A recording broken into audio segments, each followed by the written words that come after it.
Hello, my friends.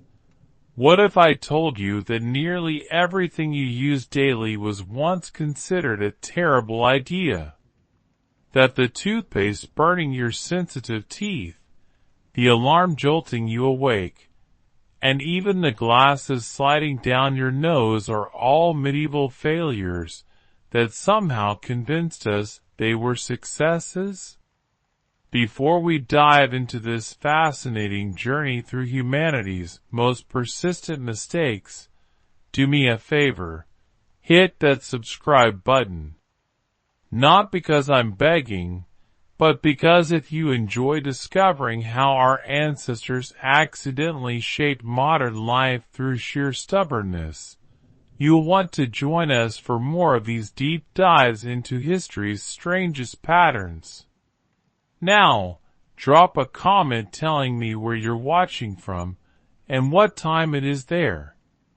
I'm genuinely curious. Are you listening to this during your morning commute in the United States? Your late-night study session in London? Your afternoon break in Australia? Let me know. There's something beautiful about connecting with people across time zones, all of us pondering the same question. How did we end up here? Alright, let's begin. Here's something most people don't understand about human progress. We don't actually learn from our mistakes. We just get better at living with them. Think about it. When something fails spectacularly, the logical response would be to abandon it entirely, right?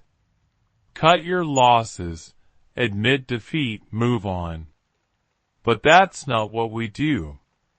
Instead, we double down. We refine. We rebrand. We add mint flavor and call it innovation. This pattern repeats throughout history with remarkable consistency. A product launches, fails immediately, annoys everyone involved, and yet somehow, against all reason and evidence, it survives.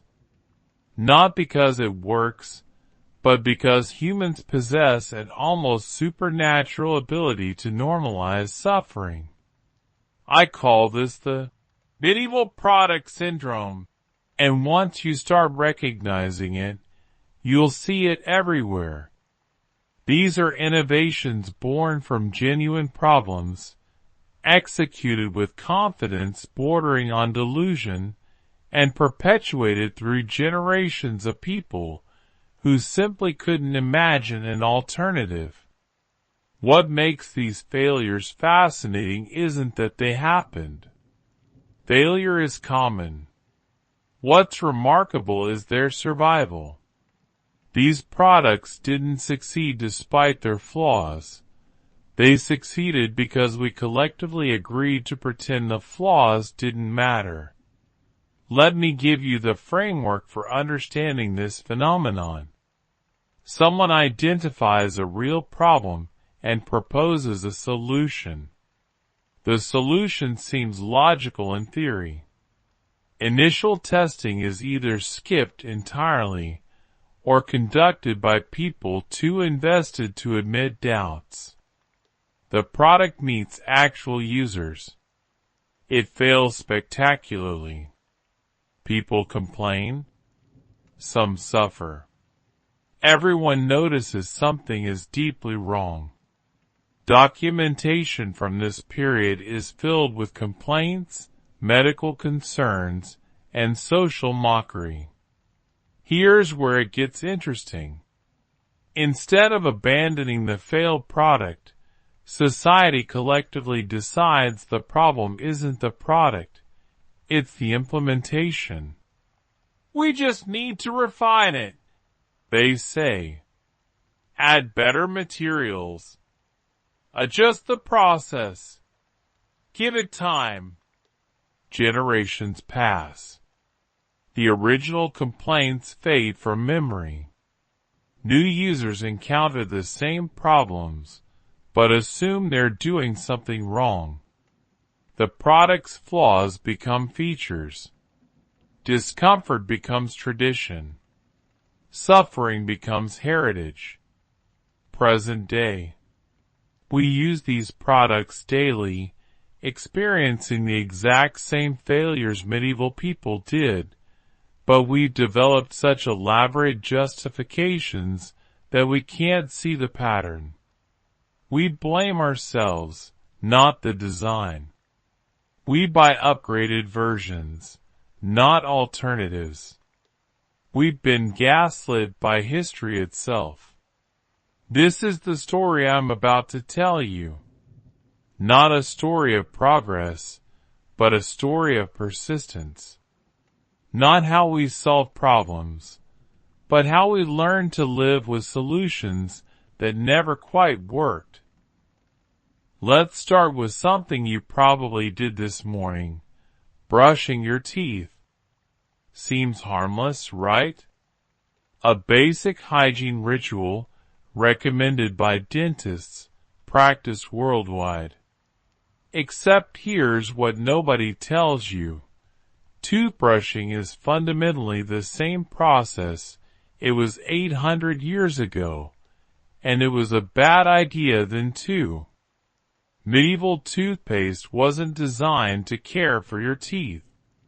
It was designed to intimidate them. Picture this. You're a person living in 13th century Europe.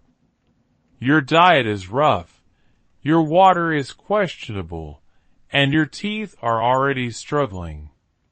Someone offers you a solution, a powder made from crushed animal bones, burnt shells, wood ash, salt, charcoal, and occasionally powdered brick. Yes, powdered brick. The logic was simple, almost adorable in its naivety. If it's gritty enough to scrape away rot, it must be working. This is the same logic that suggests if medicine tastes terrible, it must be effective. Sometimes humanity's reasoning skills are genuinely impressive in their wrongness. You would take this powder, this mixture of essentially rocks and ash, and rub it directly onto your teeth using your fingers, a cloth, or what medieval people called optimism. Because that's what it took to willingly put crushed bones in your mouth. Faith that this was somehow better than doing nothing. The sensation was, according to historical records, deeply regrettable. Imagine chewing sand while someone whispers encouragement. That's the medieval teeth cleaning experience. It did technically remove plaque. It also removed enamel, which is the only thing protecting your teeth from, well, everything. Medieval people noticed this. They weren't stupid. They noticed their teeth becoming sensitive. They noticed bleeding. They noticed that drinking anything warm or cold now felt like their mouth was being personally attacked. And they kept doing it. Some people stopped, reasonably concluding that perhaps making their teeth hurt worse wasn't the solution. But others continued, convinced that not brushing would somehow be even more terrible. This is peak medieval problem solving, choosing between two bad options and hoping the one that hurts is actually helping. Here's the real kicker. Toothpaste didn't significantly improve dental outcomes. Teeth still rotted. Gums still receded. Infection still killed people. The product caused pain, delivered minimal results, and inspired zero enthusiasm. In modern terms, this would be recalled immediately. There would be lawsuits. Regulatory agencies would intervene. public health officials would hold press conferences. Instead, we refined it. We softened the abrasives slightly. We added mint so it felt like progress. We gave it reassuring names like gentle and sensitive and recommended by dentists. Even though the basic principle remains unchanged, scrape your teeth daily and hope science has improved things enough to make it survivable. Because even today, toothpaste works by abrasion. It just smiles politely while doing it. Modern toothpaste still contains abrasive particles. They're smaller, more refined, more scientifically formulated, but they're still there, grinding away at your enamel twice a day. We've just normalized it so completely that we don't question it anymore. And if you have sensitive teeth, if certain spots make you wince when brushing, that's not a flaw in your teeth. That's not even a flaw in the toothpaste. That's tradition. You're experiencing the exact same problem medieval peasants experienced, just with better marketing and more pleasant flavors. The toothpaste industry has convinced us that this daily abrasion is not only normal but necessary. We've accepted that our teeth will be sensitive, that we'll need special toothpaste for that sensitivity, and that we'll never quite escape the cycle of damage and repair. History didn't fix toothpaste. It just made it taste like mint and taught us to stop complaining. Medieval soap makes modern toothpaste look gentle. If toothpaste was aggressive toward teeth, soap was outright hostile toward skin. And the crazy part? We knew it was hostile. Medieval people weren't confused about what soap did to them. They understood perfectly well that washing with soap felt like low-grade chemical warfare on their own bodies. But they used it anyway, because the alternative, smelling like medieval life, was worse. Let me paint you a picture of medieval soap production. Take animal fat, the cheaper and more rancid the better. Combine it with lye, a substance so caustic it can dissolve organic matter. Mix them together, let them react, and congratulations. You've created something that technically cleans skin in the same way sanding cleans wood. Lye is nasty stuff. It's so alkaline that it breaks down proteins and fats on contact. That's why it works as soap. It literally destroys the oils and dirt on your skin. But here's the problem. Your skin is also made of proteins and fats. Lye doesn't distinguish between dirt I want removed and protective layer I need to survive. Using medieval soap was an experience. It burned. Not metaphorically, literally burned. Your skin would turn red. If you had any cuts or scratches, the pain was memorable. Prolonged use dried your skin so severely that cracking wasn't a risk, it was a guarantee. Hair was particularly vulnerable.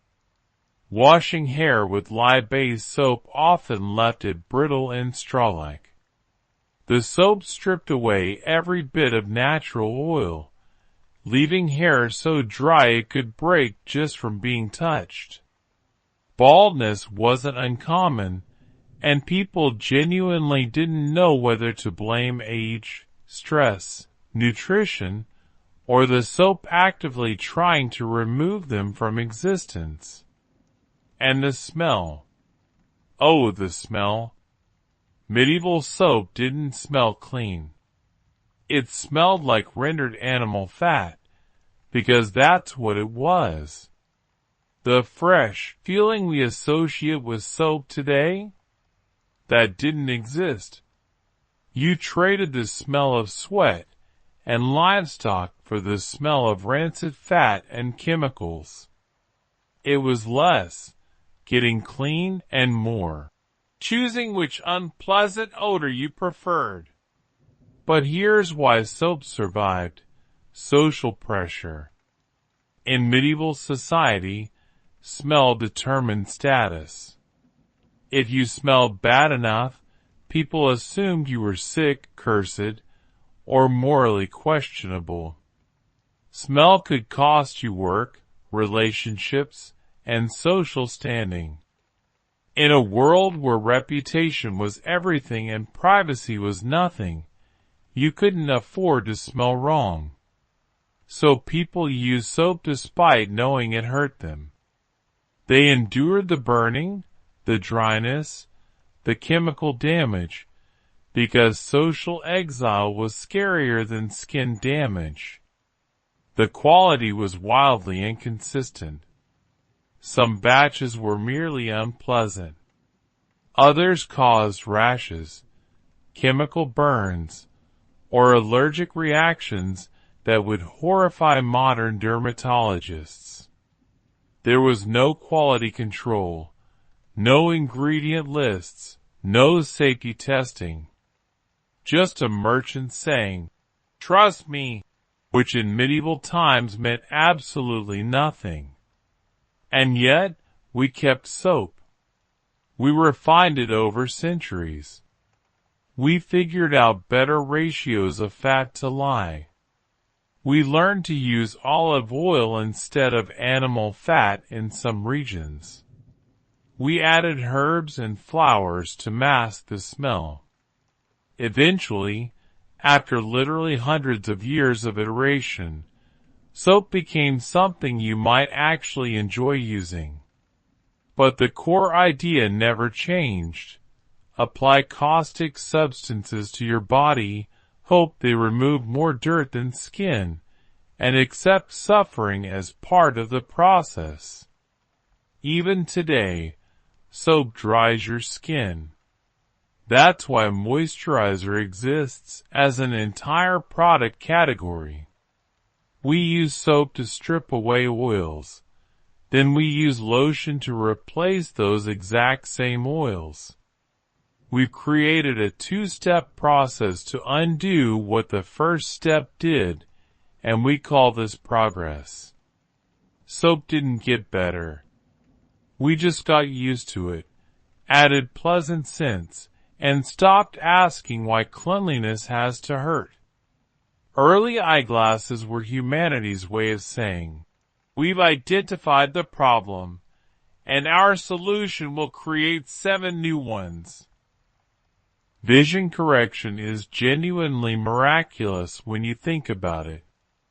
The idea that you can take shaped glass and use it to fix someone's ability to see is remarkable. But the execution in medieval times was, let's call it, ambitious. The first spectacles appeared in Italy in the late 13th century, and they failed immediately in every category except one. They technically worked. Sort of. Sometimes. These early glasses were heavy, awkward, and balanced on your nose with the confidence of an object actively trying to fall off. There were no arms to hook over ears, no adjustable components, no comfort features. Just 2 lenses connected by hope and friction. Imagine trying to read while wearing these. You had to sit perfectly still, hold your book at exactly the right angle, and resist any temptation to move your head, nod, or exist too energetically. Any motion could send your glasses tumbling to the floor, where they'd be immediately stepped on by someone who didn't care about your vision journey. The social stigma was intense. People openly mocked glasses wearers. Some thought glasses were unnatural, interfering with God's plan for your vision. Others claimed they weakened your eyes over time, making you dependent. A few suspected they were borderline witchcraft. Nothing says cutting-edge technology like being accused of sorcery because you want to read without squinting. And they barely worked. Early lenses could only correct farsightedness, and even that imperfectly. If your vision problem was anything other than the one specific issue these glasses addressed, congratulations. Your expensive glasses were now decorative. The craftsmanship was wildly inconsistent. Lenses were hand-ground, often unevenly. One lens might be stronger than the other. Both might have distortions. You could spend a fortune on glasses only to discover they made your vision worse. But here's the thing. Even bad vision correction was better than none. If you were a scholar, scribe, or craftsman whose work required seeing fine details, losing your vision meant losing your livelihood. So you tolerated the discomfort, the mockery, the constant adjustments, and the fear of breaking them, because the alternative was poverty. Glasses survived not because they worked well, but because they worked just enough to be worth the suffering. We improved them over centuries. We added arms so they'd stay on your face. We developed better lens grinding techniques. We figured out how to correct different vision problems. We made them lighter, more comfortable, more reliable. But even now, glasses slip, fog up, get scratched, smudge constantly, and break at the worst possible moments. We still complain about them. We still adjust them dozens of times per day. We still feel the brief panic when we can't immediately find them. Eyeglasses are the perfect medieval failure product. Uncomfortable from the start, unreliable, socially risky, but solving just enough of a problem that nobody could justify throwing them away. So when your glasses slide down your nose for the 1,000th time today, remember, this isn't bad design. This is 700 years of tradition, and we're all participating in it together. Medieval alarm clocks were invented for people who hated sleeping too long, but were apparently fine with mild heart attacks. The concept seems reasonable.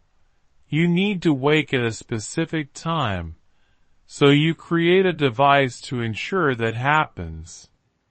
Simple. Logical. What could go wrong? Everything. Everything could go wrong. Early alarm mechanisms were beautifully chaotic. Some used weights that descended slowly overnight until they triggered a bell.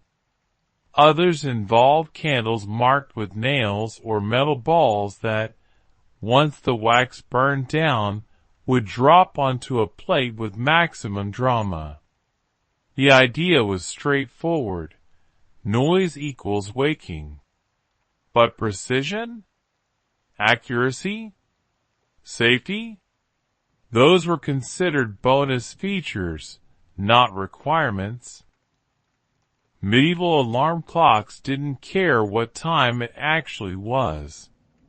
They cared only that something happened eventually. If you needed to wake before dawn, you might wake at midnight or 4 a.m.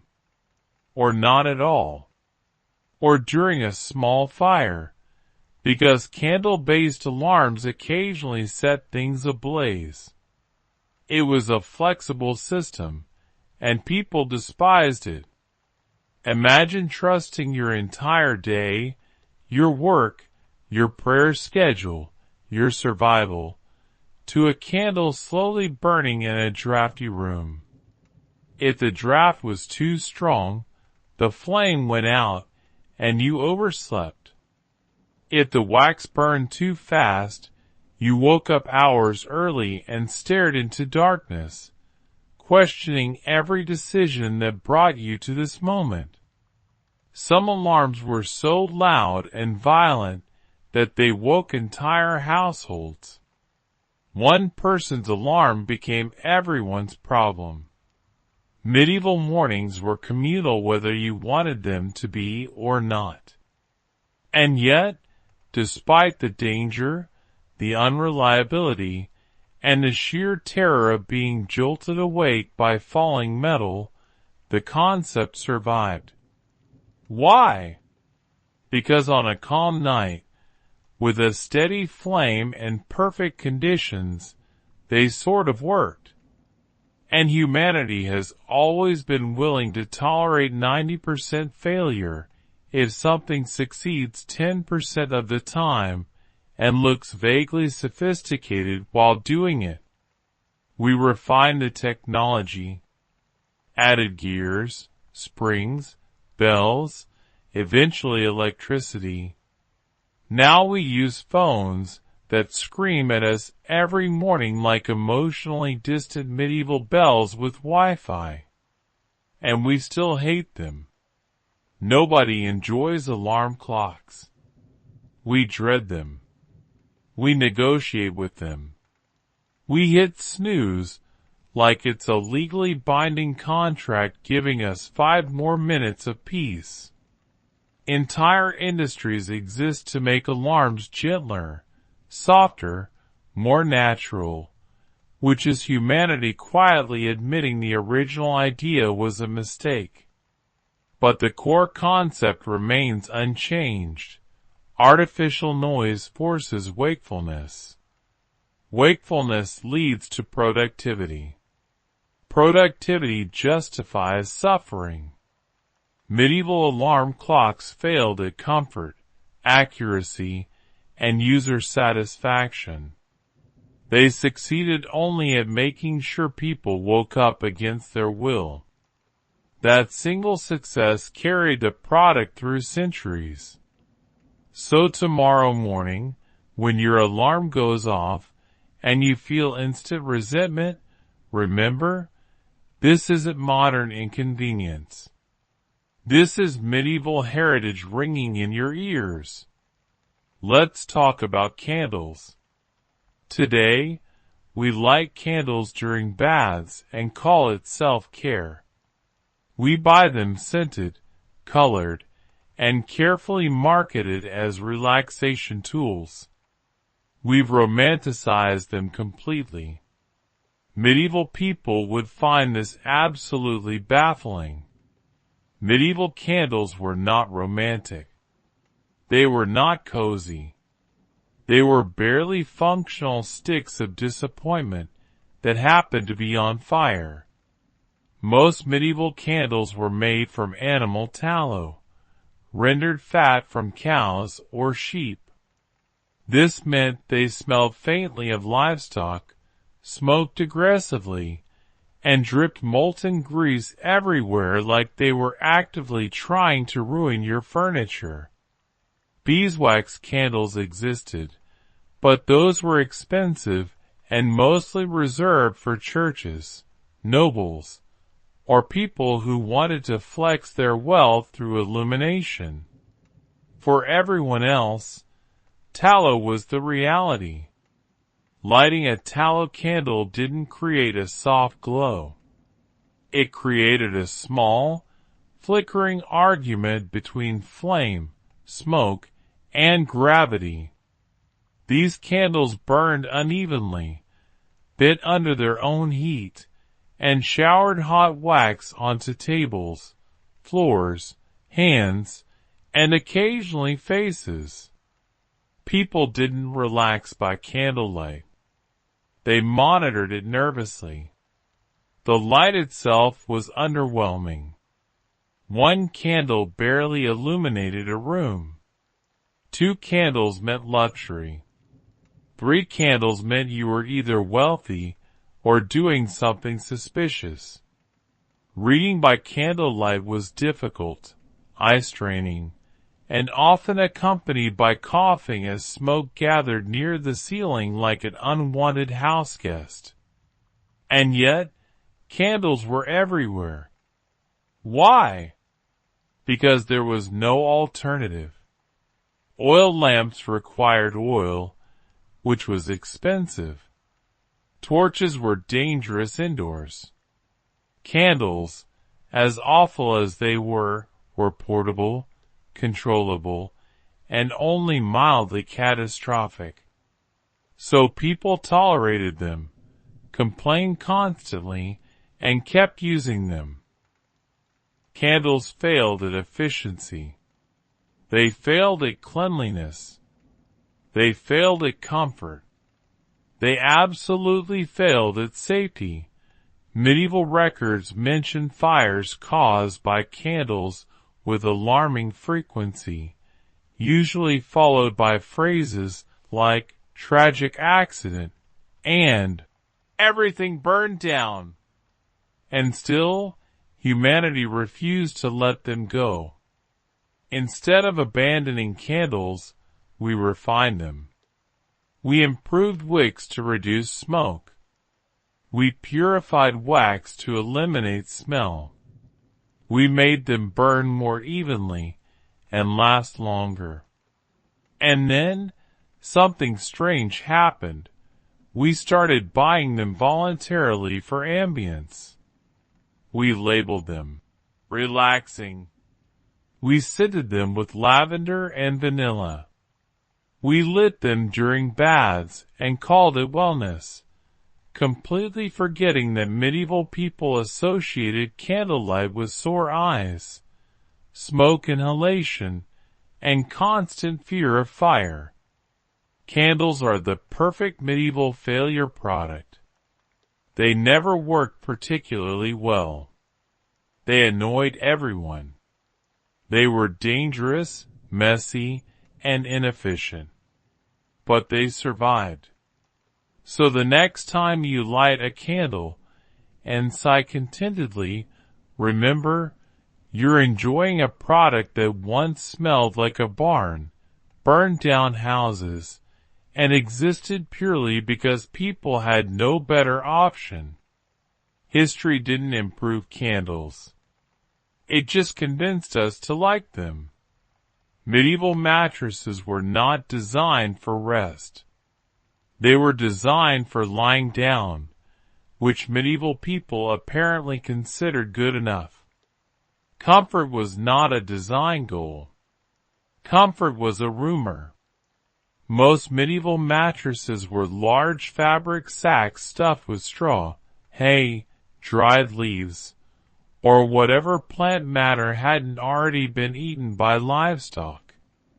If you were wealthy, you could upgrade to feathers, which sounds luxurious until you realize those feathers flattened within days and stabbed you repeatedly through thin cloth like tiny, judgmental needles. Sleeping on a medieval mattress was less restful slumber and more negotiation with gravity. The stuffing shifted constantly. You'd lie down comfortable and wake up half on the floor, having spent the night adjusting like a rotisserie chicken with regrets. Straw was especially unforgiving.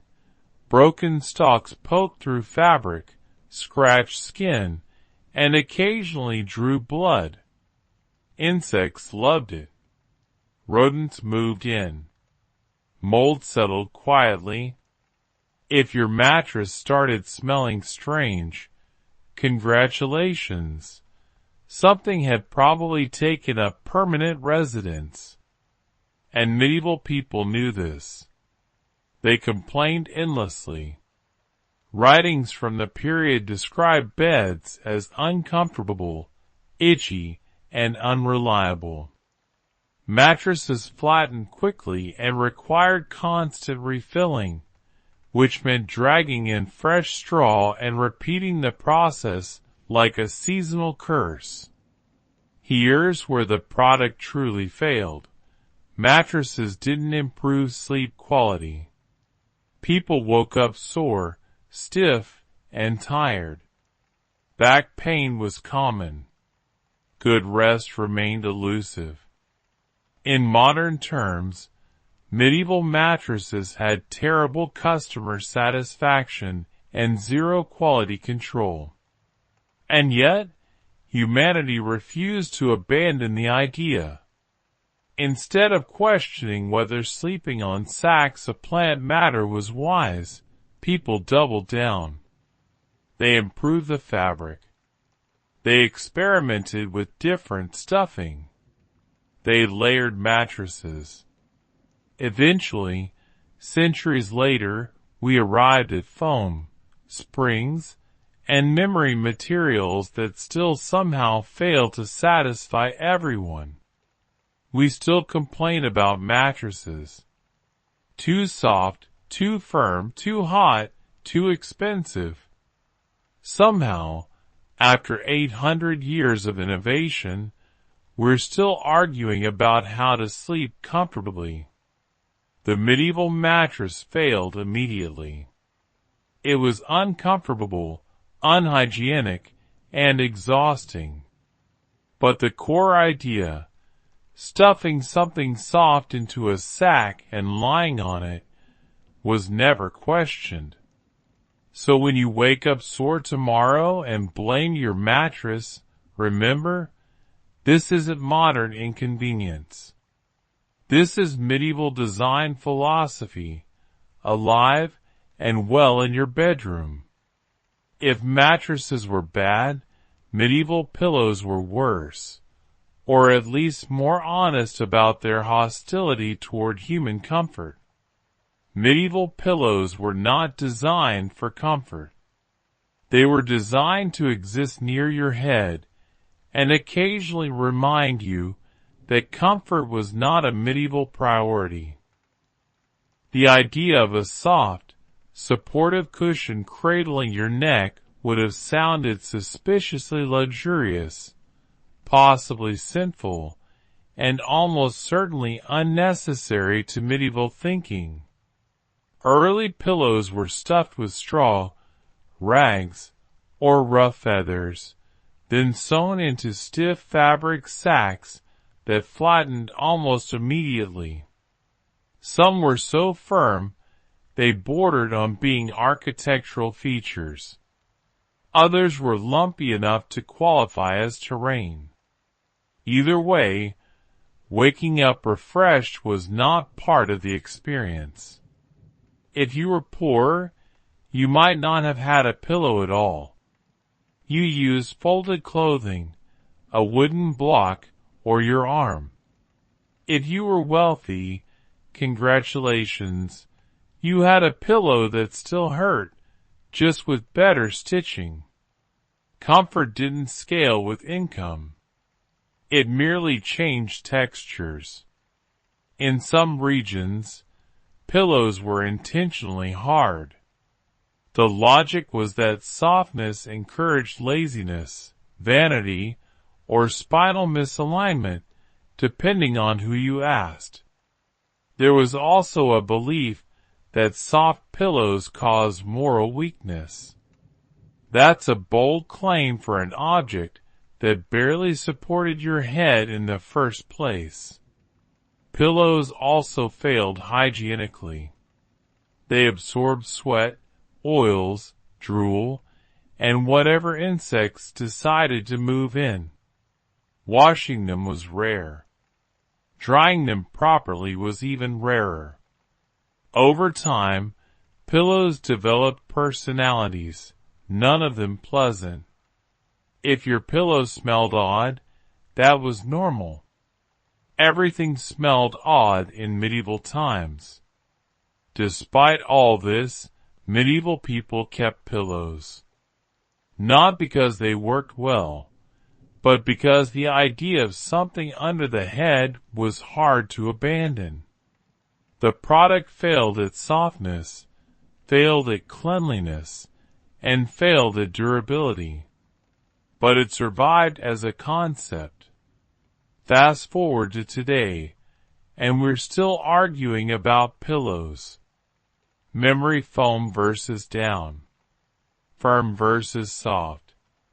Cooling versus supportive. Entire industries exist to fix a problem medieval people accepted without complaint, waking up uncomfortable and pretending it was fine. Even now, pillows flatten, overheat, trap moisture, and need constant replacement. We complain, but we don't stop using them. We simply buy more, hoping the next one will finally solve what the last 10 couldn't. Pillows are a medieval failure that became tradition. They never worked perfectly. They annoyed everyone. And somehow, they're still essential. So when you flip your pillow to the cool side tonight and feel brief relief, remember, you're participating in centuries of disappointment, just better marketed. Buttons were not invented to make life easier. They were invented to make clothing more annoying while pretending to be sophisticated. Before buttons, medieval people used ties, pins, and laces, simple systems that worked quickly and allowed you to escape your clothes without prolonged struggle. Buttons changed all that. Early buttons appeared in the Middle Ages as decorative status symbols, not functional fasteners. They were small, fiddly, and proudly inefficient. Instead of securing garments quickly, they demanded time, precision, and patience, 3 things medieval life was already running dangerously low on. Buttoning a tunic could take several minutes. Undoing it took even longer. Cold fingers made the process feel like a test of personal worth. Drop a button and it vanished into the straw-covered floor forever, joining a lost civilization of other tiny objects sacrificed to inconvenience. And yet, buttons spread. Why? Because they looked refined. Buttons suggested wealth, tailoring, and leisure, the kind of leisure required to stand still while someone else fastened you into your outfit like a human parcel. The more buttons you had, the more it signaled you were important enough to waste time. Functionally, buttons failed. They popped off. They broke. They loosened. They offered no flexibility if your weight changed, which medieval diets were famously unpredictable about. Laces adjusted. Pins adapted. Buttons judged silently. Buttons also made laundry worse. Washing garments with buttons risked damage, tangling, or breakage. Repairing them required skill, thread, and eyesight, all things medieval peasants didn't have in abundance. Despite this, humanity doubled down. Instead of admitting buttons were inferior to faster systems, we embraced them. We added more buttons. Smaller buttons. Decorative buttons that did absolutely nothing. Even today, clothing includes buttons that exist purely to look busy while contributing nothing to function. We still struggle with them. We still lose them. We still get annoyed when one pops off in public. Buttons require motor skills that desert us when we're in a hurry. They make getting dressed take longer than it should. They turn simple tasks into minor frustrations. Buttons are the perfect medieval failure product. Slow, unnecessary, fragile, and irritating, yet socially powerful enough to survive unchanged in principle for centuries. So the next time you button a shirt and feel that tiny flicker of frustration, remember, this isn't poor modern design. This is medieval fashion winning an argument it never deserved to win. Medieval makeup was not designed to enhance beauty. It was designed to win a staring contest with death and convince society you were healthy enough to survive the week. Pale skin was fashionable because it suggested you didn't work outside, didn't sweat, and weren't currently being crushed by peasant labor. The solution was simple. Paint your face white and hope nobody asked too many questions. The most popular ingredient was lead. Yes, actual lead. Ground into powder and applied generously to the face, it created the desired ghostly pallor while slowly poisoning the wearer. Skin damage, hair loss, tooth decay, and neurological problems followed inevitably. Medieval people noticed the side effects. They just decided beauty was worth it. Rouge was no better. Made from crushed insects, toxic minerals, or plants that absolutely should not have been rubbed on skin, it irritated faces and caused rashes. Lips cracked. Cheeks burned.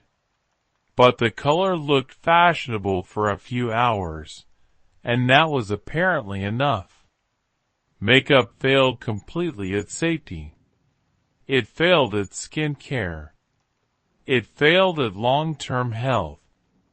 In modern terms, this product would have been recalled immediately and banned by every regulatory body on Earth. And yet, humanity refused to stop.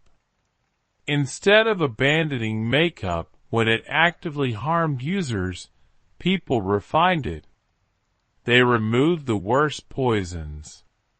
They replaced them with slightly less poisonous substances.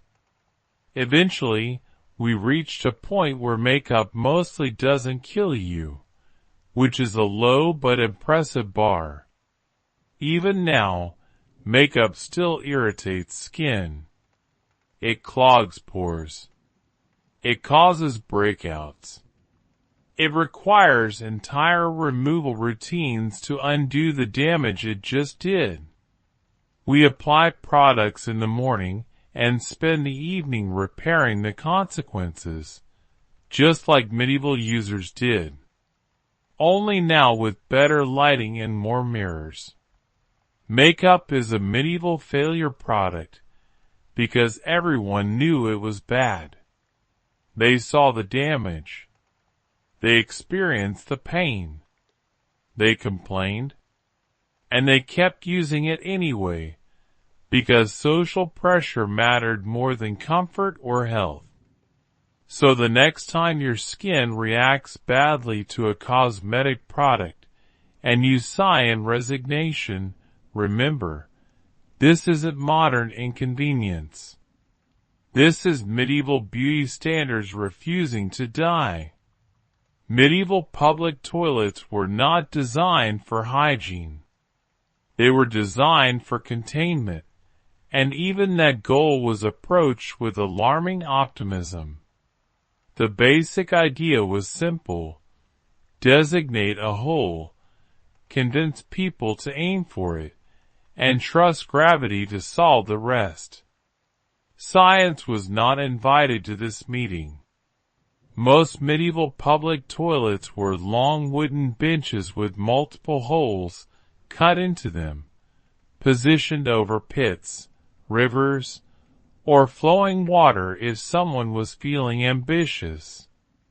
There were no dividers, no privacy, no personal space. Using the toilet was a communal activity, whether you wanted it to be or not. Conversation happened. Eye contact happened.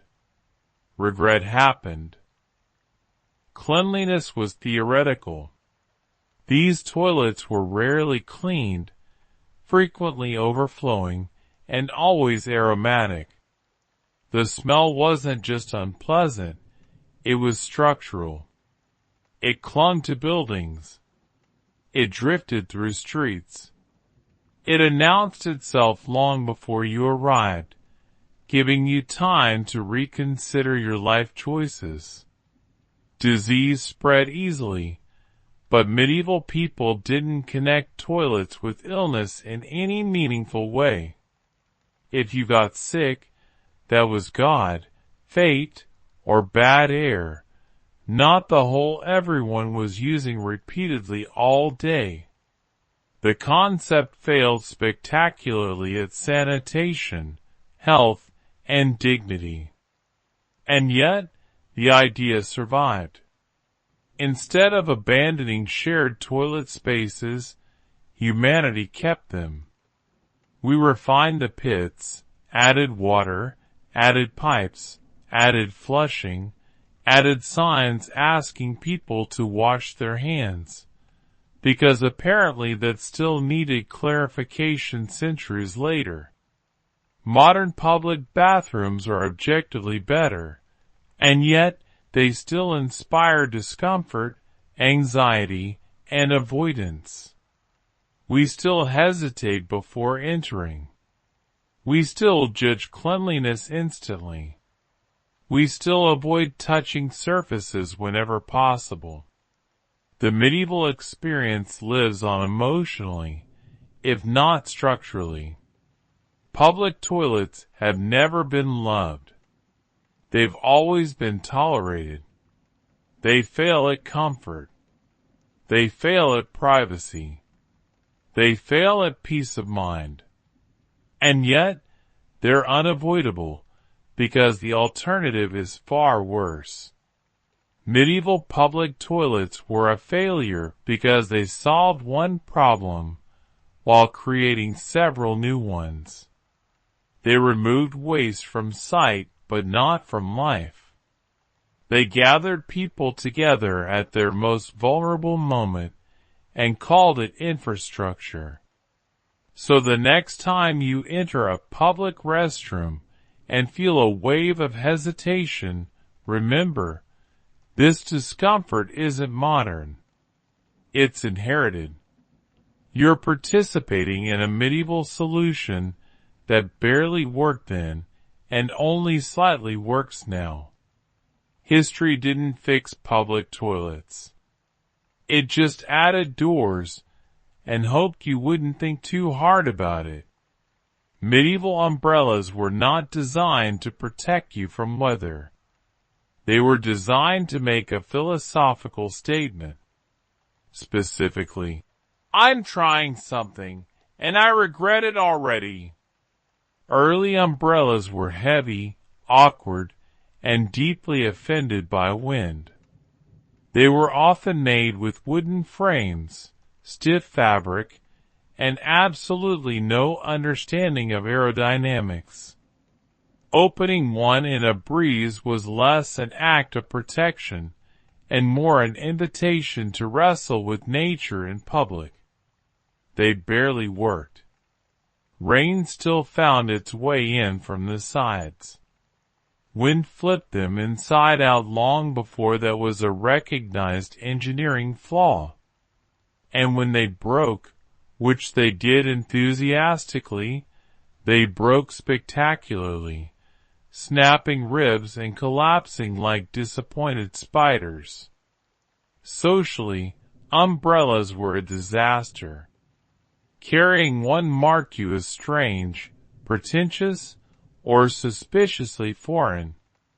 Many people believed umbrellas were unmanly, impractical, or an insult to God's weather decisions.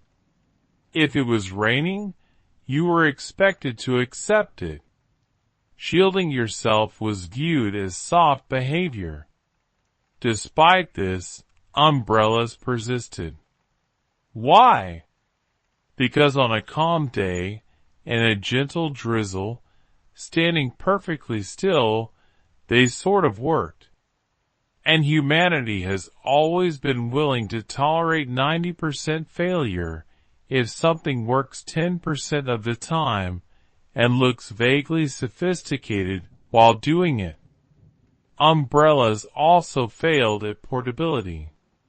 They were large, rigid, and inconvenient to carry when not in use, which was most of the time. People dragged them around like uncomfortable walking sticks, bumping into others and apologizing constantly. And yet, instead of abandoning the idea, we refined it. We added collapsible frames. We lightened materials. We improved fabric. We pretended this solved the core issue, even though modern umbrellas still invert, break, and abandon you the moment weather becomes emotionally intense. We still lose them. We still forget them. We still buy cheap ones knowing they'll die within weeks. Umbrellas are a medieval failure product that survived on pure optimism. They never fully solved the problem they were designed for. They simply offered the illusion of control over rain, an illusion humans find deeply comforting. So the next time your umbrella turns inside out in public, while you quietly fight it back into shape, remember, this isn't poor modern engineering. This is medieval stubbornness unfolding above your head. Medieval locks were not designed to stop criminals. They were designed to make honest people feel optimistic. The basic idea was comforting. Place a piece of metal between your belongings and the rest of the world and sleep better at night. The reality, unfortunately, was far less reassuring. Early medieval locks were bulky, inconsistent, and surprisingly easy to defeat if you had time, patience, or a vaguely shaped piece of metal. Keys were large, awkward, and looked like something you'd use to summon a ghost. Losing one was a disaster. Replacing one was worse. And trusting one required faith bordering on delusion. Locks failed constantly. They jammed. They rusted.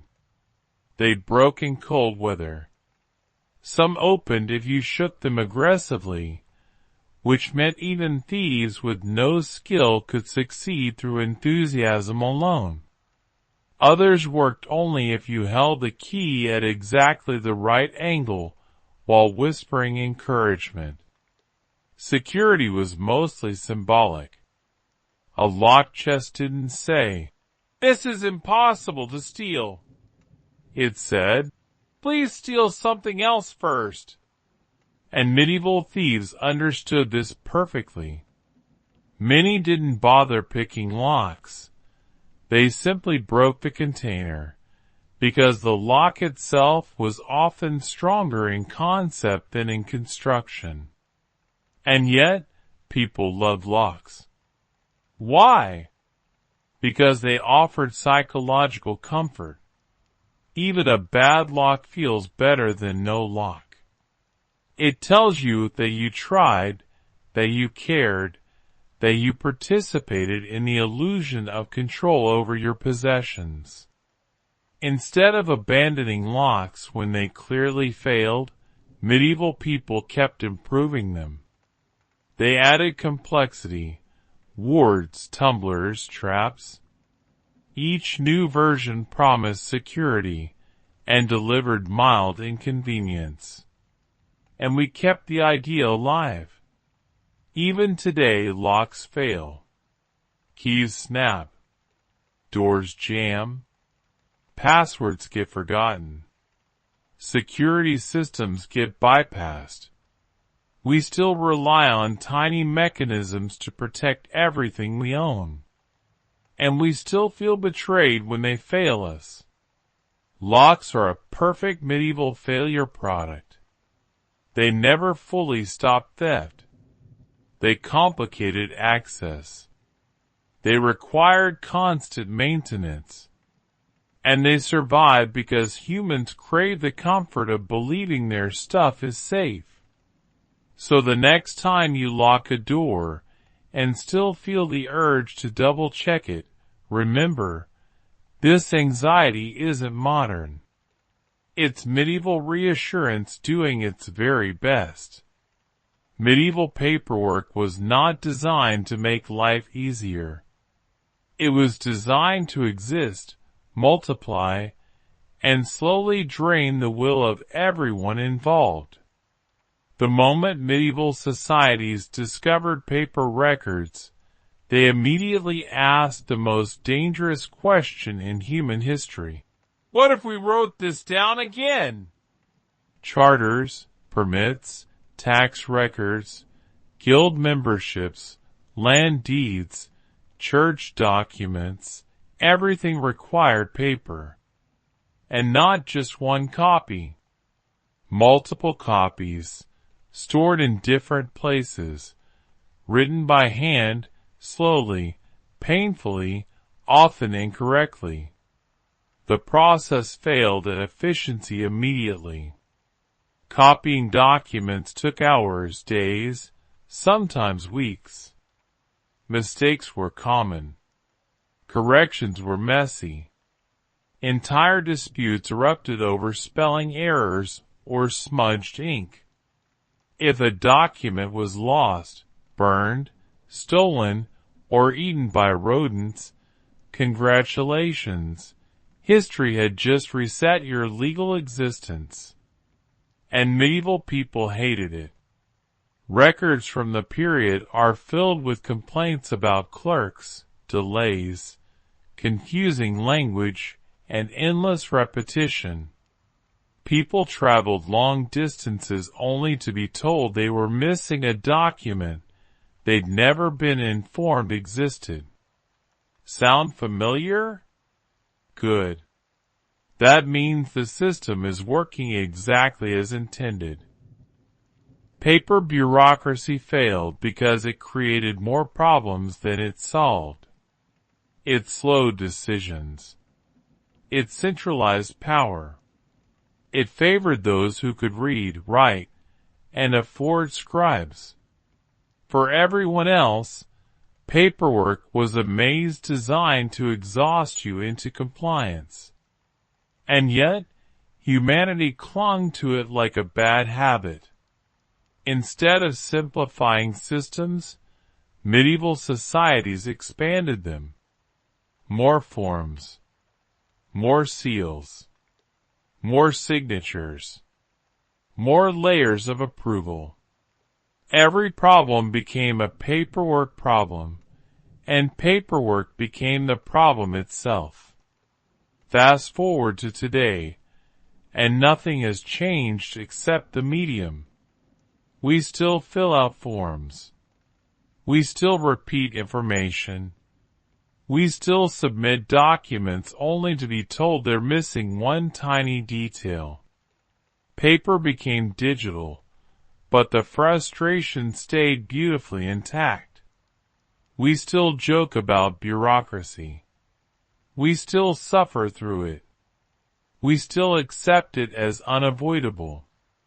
Paper bureaucracy is the ultimate medieval failure product because it never worked smoothly, never pleased users, and never delivered clarity.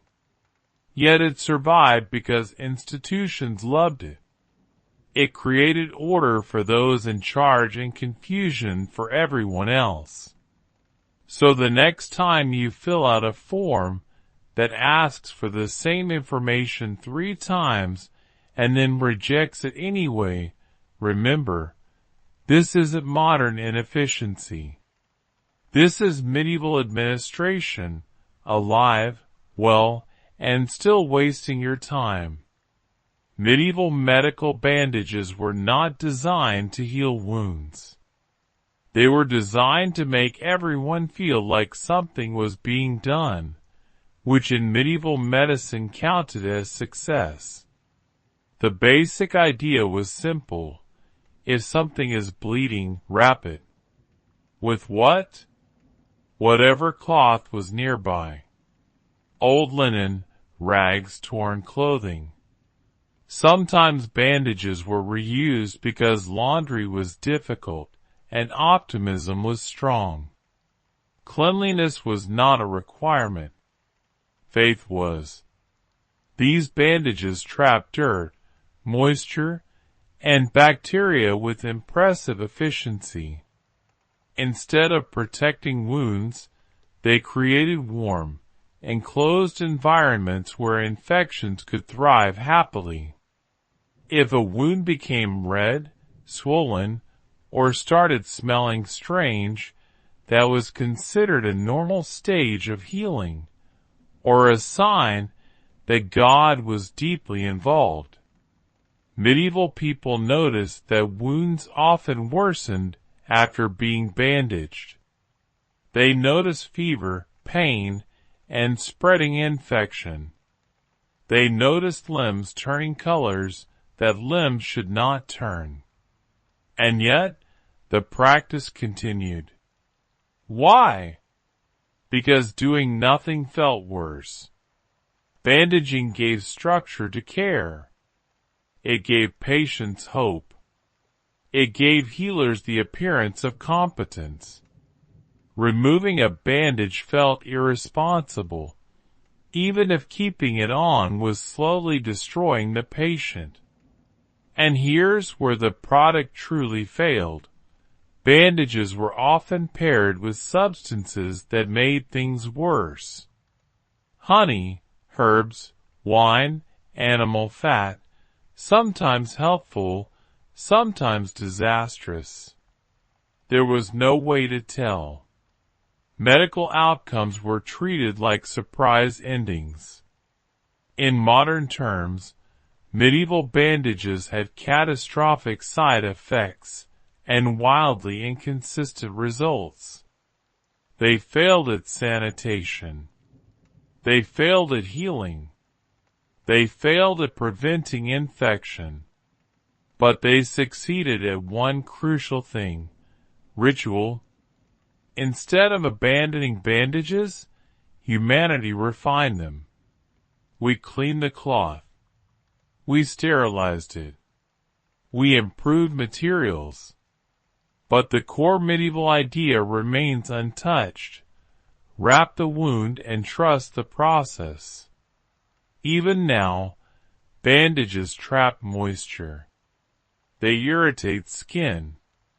They occasionally cause infection if left too long.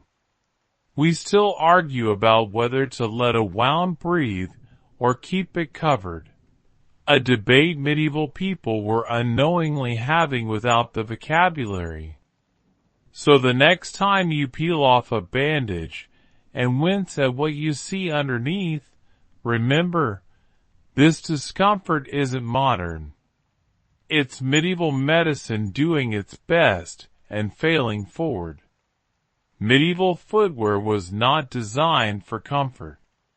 It was designed to technically exist between your foot and the ground, and even that goal was approached with cautious optimism. Shoes were stiff, thin, and unforgiving. Walking all day meant pain was not a possibility. It was a feature. To solve this, medieval people invented insoles. And by invented, I mean they stuffed things into their shoes, and hoped for mercy. Straw, cloth scraps, moss, hay, whatever was nearby and vaguely soft was pushed inside. This padding shifted constantly, bunched up, flattened within hours, and smelled like it had its own opinions. At first, it felt better. Briefly. Then the stuffing migrated. One step later, all the cushioning was under your toes. 2 steps later, it vanished entirely. By midday, you were walking on bare leather again, except now your shoe also contained damp organic matter, slowly becoming a science experiment. Insoles failed at durability. They failed at stability. They failed at hygiene. Wet straw inside a shoe didn't dry quickly. It rotted. It attracted insects. If you removed it at the end of the day, you were greeted by a smell that suggested your foot had lived a full, independent life. And medieval people knew this. They complained. They replaced stuffing constantly. They accepted that walking hurt, and that foot comfort was a modern fantasy. Yet instead of abandoning insoles, they kept them, because even temporary relief was better than none. This is where the failure becomes impressive. Instead of questioning whether stuffing plants into shoes was a flawed concept, humanity refined it. We replaced straw with felt, felt with cork, cork with foam, foam with gel. And somehow, after centuries of innovation, people still complain about insoles not working properly. Too soft, too firm, too thin, too bulky. Sound familiar? Modern insoles still flatten. They still shift. They still smell. We still remove them occasionally and question our life choices. The materials changed, but the experience didn't. Footwear insoles are a medieval failure product that survived through pure desperation. They never fully solved the problem they were created for.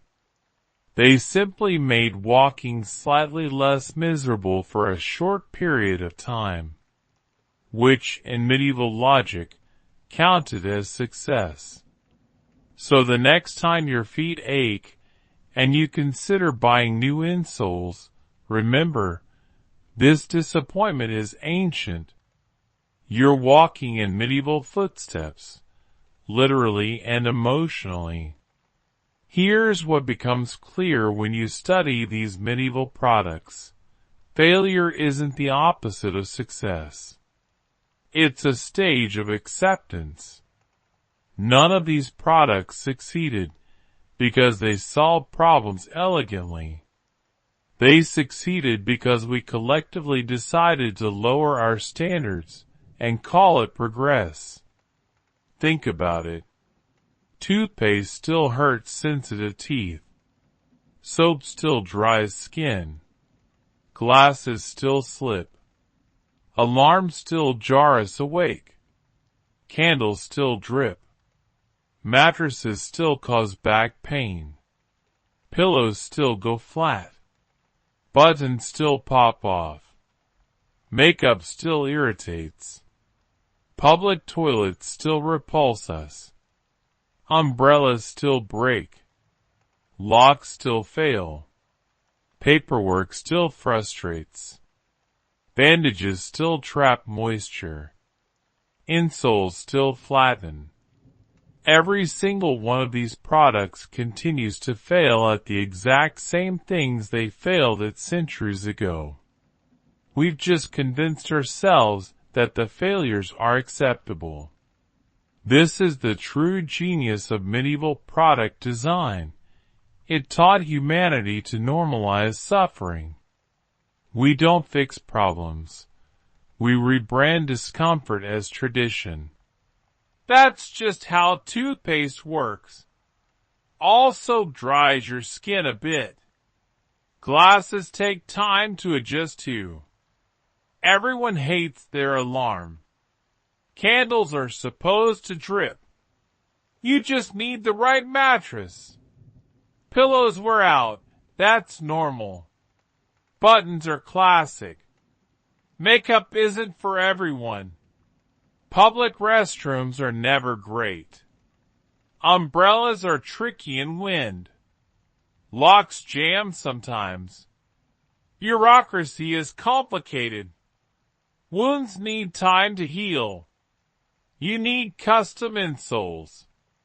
Every excuse is a small surrender to a medieval mindset that decided good enough was actually good enough. But here's the thing. Recognizing this pattern doesn't mean rejecting these products. It means understanding them honestly. These products survive not because they're perfect, but because they're useful despite their flaws. And that's actually remarkable. Medieval people were practical. They couldn't afford to wait for perfect solutions.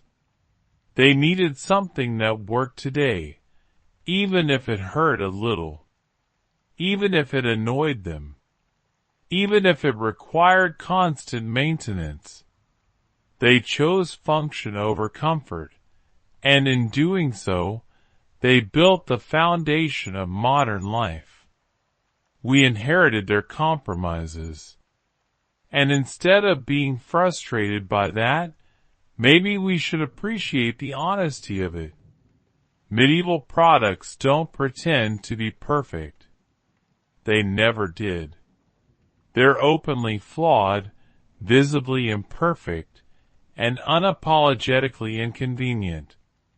In an age of sleek marketing and carefully curated brand experiences, there's something almost refreshing about products that just work badly and always have, and probably always will.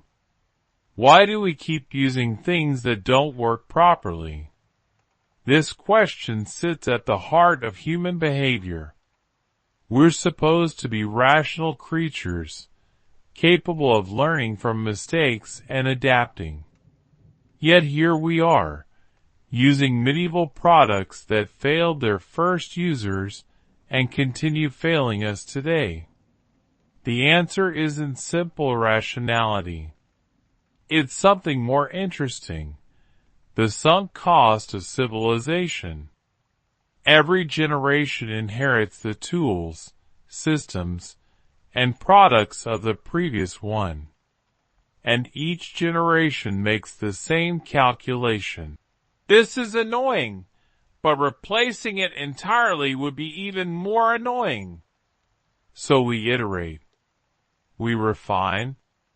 We add features and remove rough edges. We tell ourselves we're making progress. But we never question the fundamental design, because questioning it would mean admitting that billions of people over centuries of human history were tolerating something unnecessarily. That's a hard pill to swallow.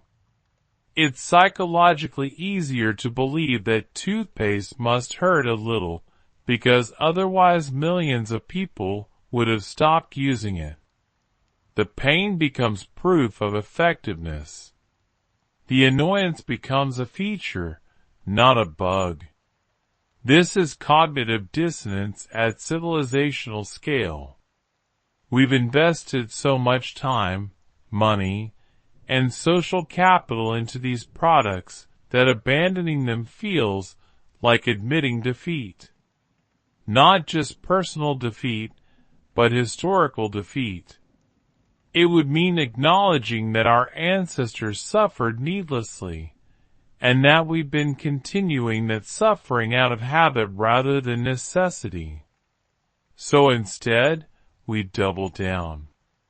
We buy the premium version, the sensitive toothpaste, the ergonomic pillow, the advanced lock, the simplified form. We throw money at problems that might not even be solvable within the current framework, hoping that the next iteration will finally deliver on the promise the first version made 800 years ago. This is why medieval failure products don't just survive, they thrive. They've created entire industries dedicated to fixing problems they themselves created. Moisturizer exists because soap strips oil. Snooze buttons exist because alarms are violent. Pillow protectors exist because pillows are disgusting. We built elaborate support systems around fundamentally flawed products, and we call this innovation. Here's the question nobody wants to ask. What if we just stopped? What if we abandoned toothpaste entirely and found a completely different approach to dental care? What if we redesigned soap from first principles instead of endlessly refining animal fat and lye? What if we invented something other than glasses to correct vision? What if we created a genuinely pleasant way to wake up instead of perfecting alarm violence? These questions feel almost forbidden because they challenge everything we built. They suggest that maybe, just maybe, we've been optimizing the wrong solutions for centuries. But asking them is important because it reveals something crucial about human progress. We're better at refining mistakes than admitting them. Medieval people invented toothpaste made of crushed bones and thought, "This is terrible, but it's the best we can do." Modern people use toothpaste made of refined chemicals and think exactly the same thing. The materials changed. The experience didn't. And we never stopped to ask whether the core concept was flawed. This pattern repeats across every category. We improve materials, refine processes, and add convenience features. But we never question whether the fundamental approach makes sense. Why? Because questioning it requires imagination we've lost. Medieval people couldn't imagine dental care without abrasion. We still can't, even with dramatically better technology. The solution has become so embedded in our thinking that alternatives feel impossible.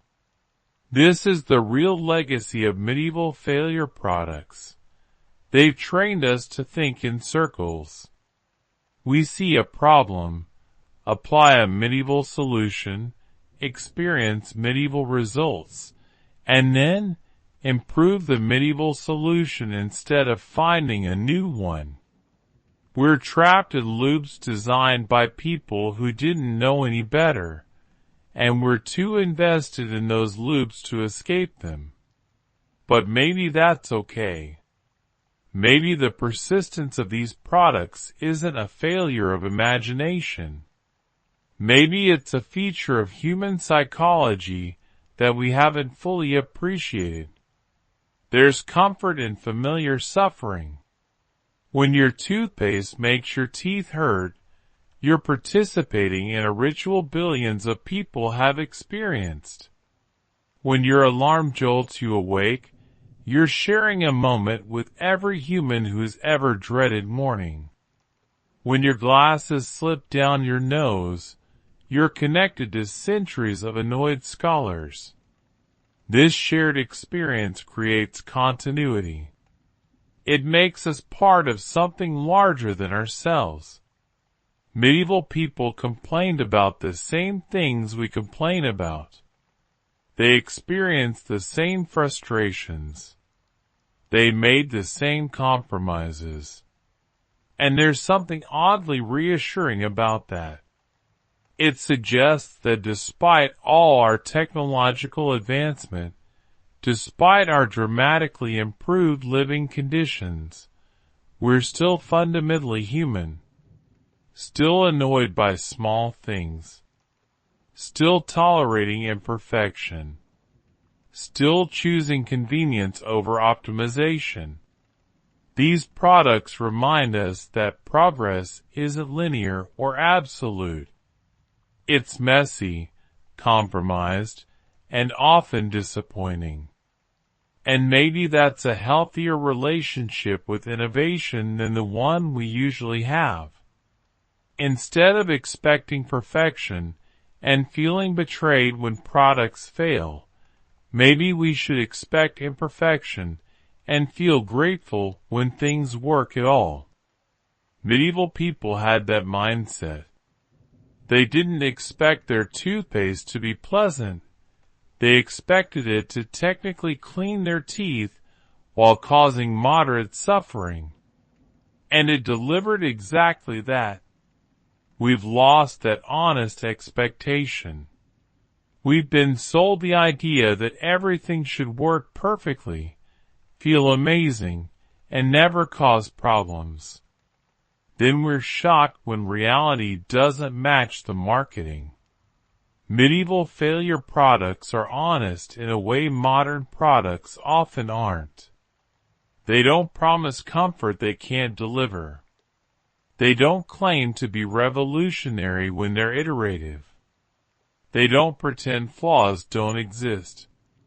They just are.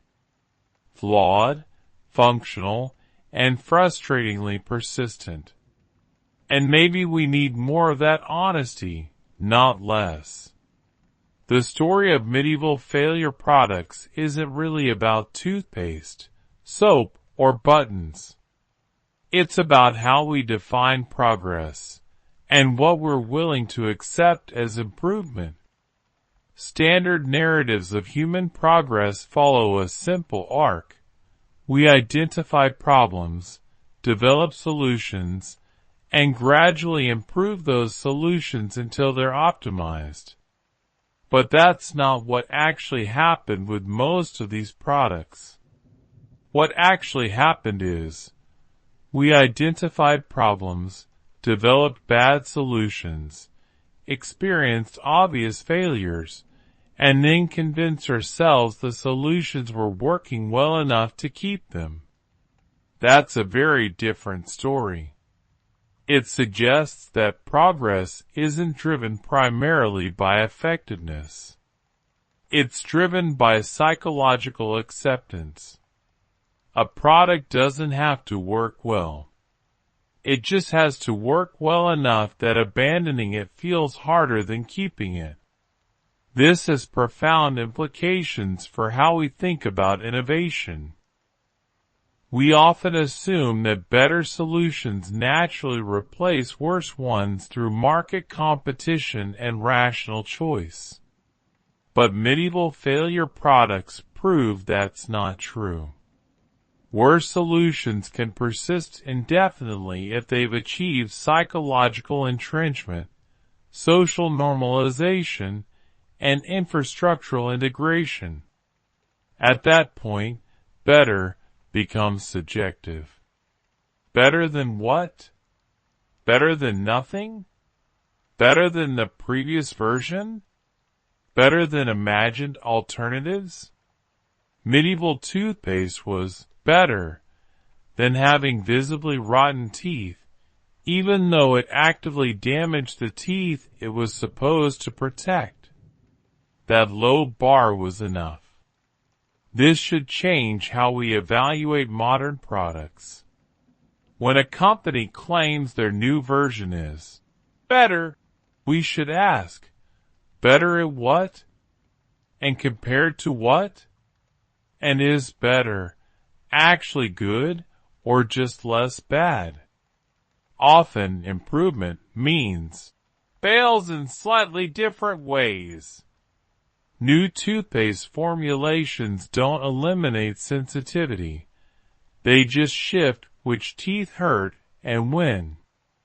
New alarm systems don't make waking pleasant. They just vary the type of unpleasantness. New bureaucratic software doesn't simplify paperwork. It just digitizes the confusion. We've mistaken iteration for innovation and refinement for revolution. And medieval failure products are partly responsible for this confusion because they taught us that endless refinement is the same thing as solving problems. There's also an economic dimension worth considering. Medieval failure products created entire industries dedicated to managing their failures. And those industries have enormous incentive to keep the original products flawed. Think about it. If toothpaste didn't cause sensitivity, we wouldn't need sensitivity toothpaste, which is more expensive. If soap didn't dry skin, we wouldn't need moisturizer. If mattresses actually supported sleep, we wouldn't need mattress toppers, special pillows, and sleep supplements. The original failure created the market for the solution. This dynamic explains why some problems never get truly solved. Solving them would eliminate profitable secondary markets. It's not conspiracy. It's just economics. Once you built an industry around managing a problem, fully solving that problem becomes financially counterproductive. Medieval people didn't have this dynamic. They refined products because they genuinely wanted them to work better. There was no profit motive in keeping toothpaste painful. But modern capitalism has inverted this. Now there's profit in keeping toothpaste slightly painful. Just painful enough to sell sensitivity solutions, but not so painful that people abandon it entirely. We've industrialized the medieval compromise. And this creates a strange situation where genuine innovation is actually discouraged because it would disrupt established markets. If someone invented dental care that was genuinely pleasant, effective, and non-abrasive, it would threaten billions of dollars in toothpaste, sensitivity products, dental treatments, and related industries. The innovation would face resistance not because it doesn't work, but because it works too well. This might sound cynical, but it's just realistic. Medieval failure products have become economic infrastructure.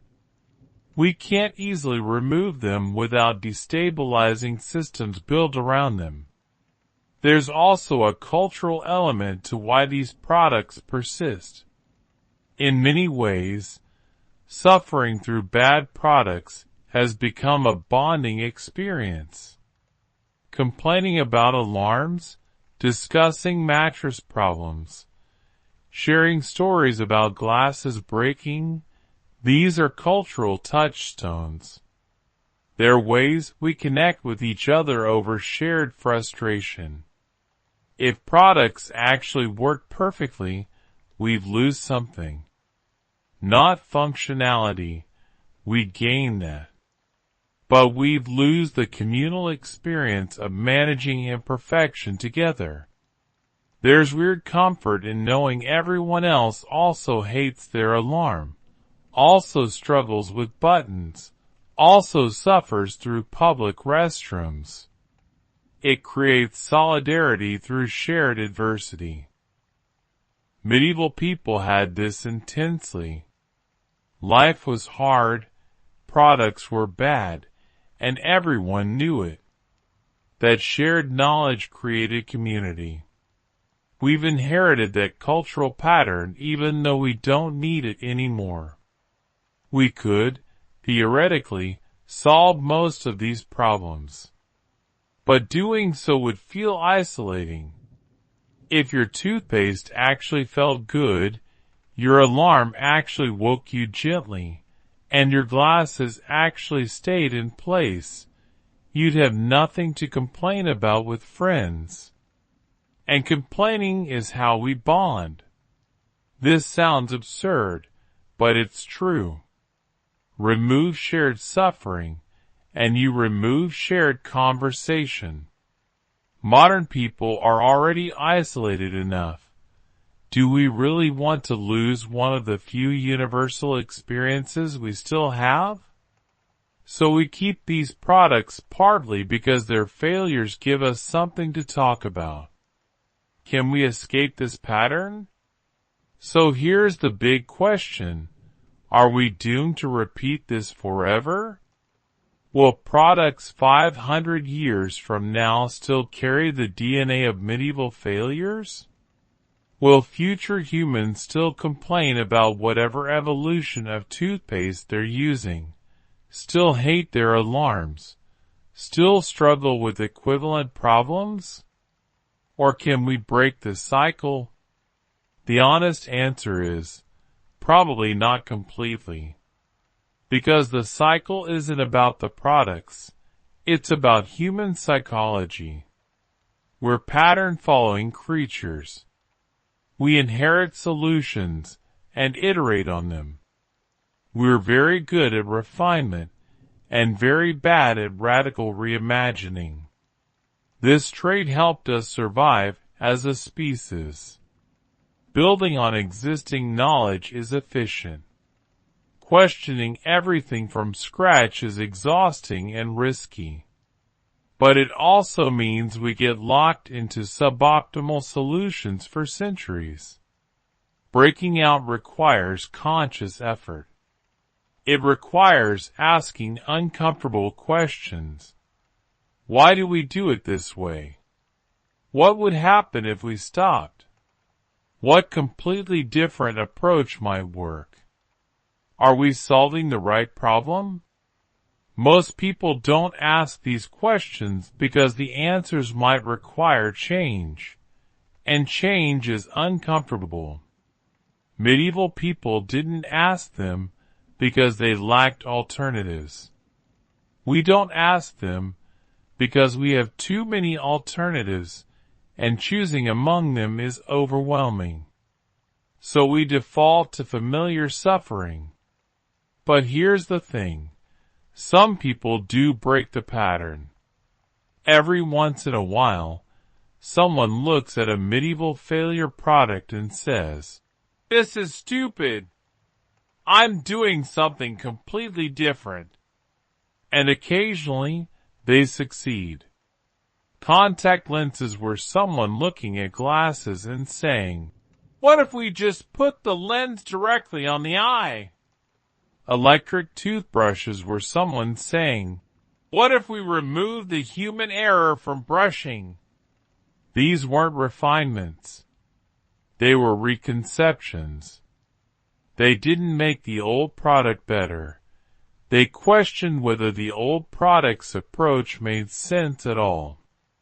We need more of that thinking. Not just in products, but in systems. In bureaucracy, in social structures, in all the medieval failures we've inherited and normalized.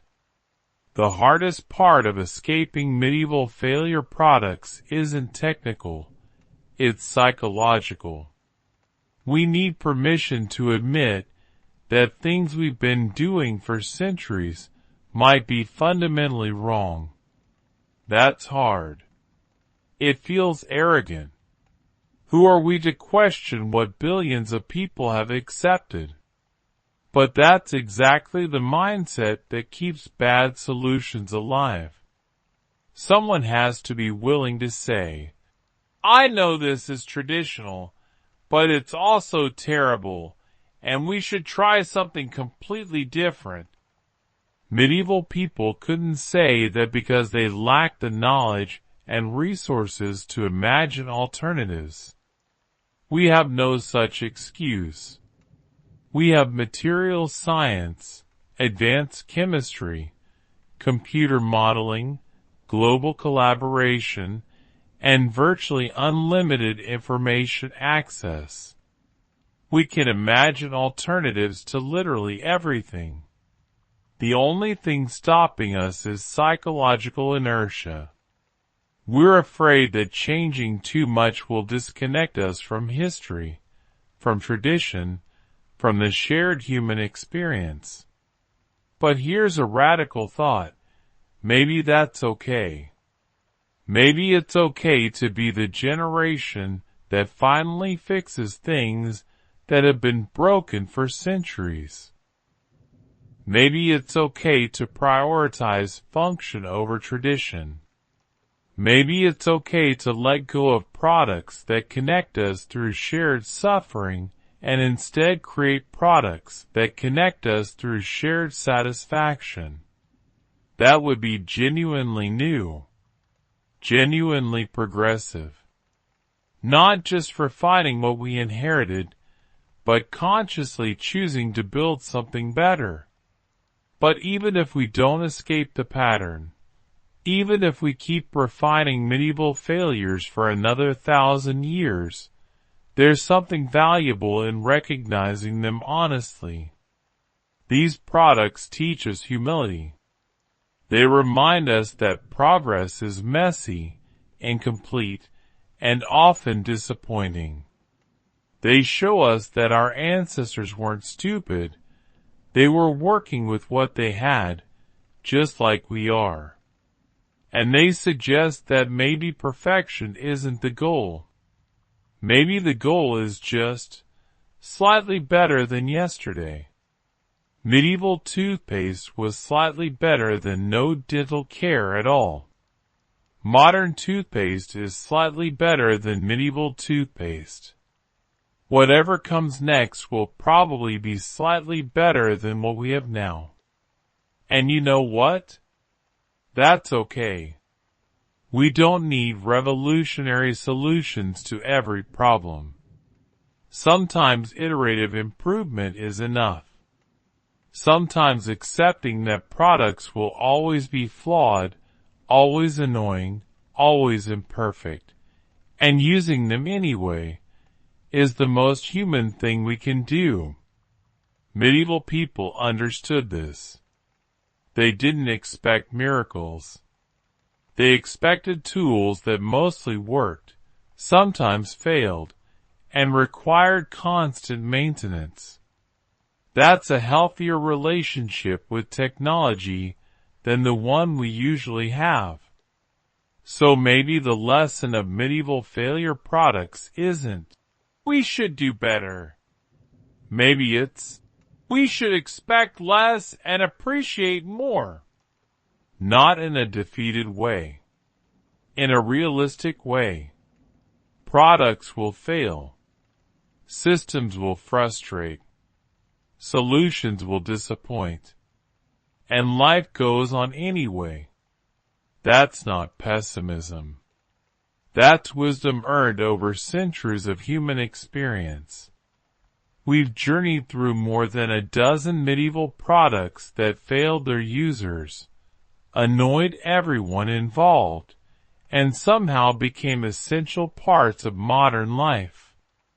We've examined toothpaste that destroys enamel, soap that burns skin, glasses that slip, alarms that terrorize, candles that cause fires, mattresses that guarantee bad sleep, pillows that hurt necks, buttons that pop off, makeup that poisons, toilets that spread disease, umbrellas that break, locks that fail, paperwork that confuses, bandages that infect, and insoles that flatten.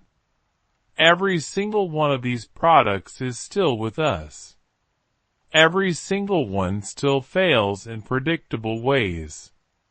Every single one still annoys millions of people daily. And yet, we keep them. Not because we're stupid. Not because we can't imagine better. But because these products represent something deeper than functionality. They represent humanity's relationship with imperfection. We're not a species that demands perfection. We're a species that tolerates imperfection remarkably well, as long as we feel like we're making progress. Medieval failure products satisfy that need perfectly. They're always improving, never quite improved. Always promising comfort, never quite comfortable. Always approaching the ideal, never quite reaching it. And in that perpetual almost but not quite state, they keep us engaged, hopeful, and connected to each other through shared experience. These products are frustrating. They're often painful. They rarely work as well as we want them to. But they work well enough. And, well enough, has carried humanity through centuries of progress, invention, and refinement. So the next time your toothpaste makes your teeth hurt, your alarm jolts you awake, your glasses slip down your nose, or your button pops off at an inconvenient moment, take a breath and remember. You're not experiencing a modern failure. You're experiencing a medieval tradition, refined but never perfected, annoying but never abandoned, flawed but somehow essential. You're participating in humanity's longest-running experiment in acceptable suffering. And that, in its own strange way, is beautiful. Before we wrap up, I want to thank you for staying with me through this journey. If you made it this far, you're clearly someone who appreciates diving deep into ideas, questioning assumptions, and finding meaning in unexpected places. That's exactly the kind of person I create this content for. If you enjoyed this exploration into how medieval failures shaped our modern world, I'd genuinely appreciate it if you'd subscribe. Not for my ego, though I won't pretend that doesn't feel nice, but because I create content like this regularly, and I want to make sure you don't miss it. I explore history, psychology, philosophy, and culture through unexpected angles. I look for patterns others miss. I ask questions that seem simple, but lead somewhere surprising. If that sounds like something you'd enjoy, hit that subscribe button. Also, drop a comment telling me which medieval failure product surprised you most. Was it the lead-based makeup? The communal toilets? The insane alarm clocks? Or something I didn't even cover that you think belongs on this list? I read every comment, and honestly, some of the best ideas for future content come from conversations with you all. And one more thing, if you know someone who would enjoy this, someone who likes history, loves questioning assumptions, or just appreciates a good deep dive into weird topics, share this with them. The best conversations happen when ideas spread beyond their original audience. Alright, that's it from me. Thank you for your time, your attention, and your willingness to think about toothpaste, soap, and buttons in ways you probably never expected. Until next time, stay curious, stay questioning, and remember, everything you think is normal was once someone's terrible idea that somehow worked just well enough to survive. Take care and good night.